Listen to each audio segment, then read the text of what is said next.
Hello everyone, আসসালামু আলাইকুম। আজকে আপনাদের সামনে আসছি দুইজন সম্মানিত প্রবাসী ভাই।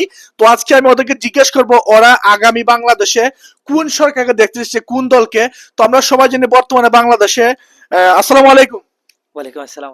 ভাই ভালো আছেন? আলহামদুলিল্লাহ, খুব আচ্ছা, আপনার নাম কি? আমিনুল ইসলাম। আপনার নাম? মোহাম্মদ ইব্রাহিম। আচ্ছা, ইব্রাহিম।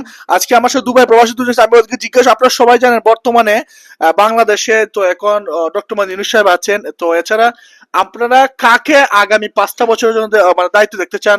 লাইক বিএনপি আছে, আওয়ামী লীগ আছে, তারপর জাতীয় পার্টি আছে, জামাত শিবির আছে, এনসিপি আছে, এবং তারপর শেষ পর্যন্ত আমাদের ডক্টর মোহাম্মদ ইউনূস সাহেব আছে। তো আপনি কাকে আগামী 5 বছর দেখতে চান সেটা যদি বলতেন।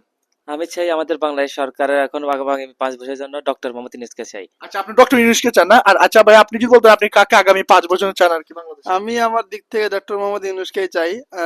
কে কি চাই সেটা জানি না, তবে আমার দিক থেকে আমি বলতেছি যে আমি ডক্টর ইউনূসকে আরো 5 বছর দেখতে চাই এই সরকারে। যে এই যে দেখুন, আপনি ডক্টর এরা দুজন প্রবাসী চাই, এবং কি আমি মনে করি অনেক অনেক প্রবাসী আর রয়েছে, তারা সবাই শুধু নতুন বাংলাদেশকে আরো এগিয়ে নেওয়ার জন্য অবশ্যই ডক্টর মোহাম্মদ ইউনূসকে একটু সময় দিতে হবে, এবং কি আগামী 5টা বছর ডক্টর মোহাম্মদ ইউনূসকে চাই। আপনি যদি এখন দেশে থাকতেন তাহলে আপনি ডক্টর মোহাম্মদ ইউনূসকে ভোট দিতেন? অবশ্যই সবসময় আমি ডক্টর মোহাম্মদ ইউনূসকে চাই সবসময়। আর আপনিও না? আমি চাই। আচ্ছা, যদি ভিডিওটা ভালো লাগে তাহলে অবশ্যই সবাইকে শেয়ার করে সবাই দেখা শুরু করে দিবেন এভরিওয়ান।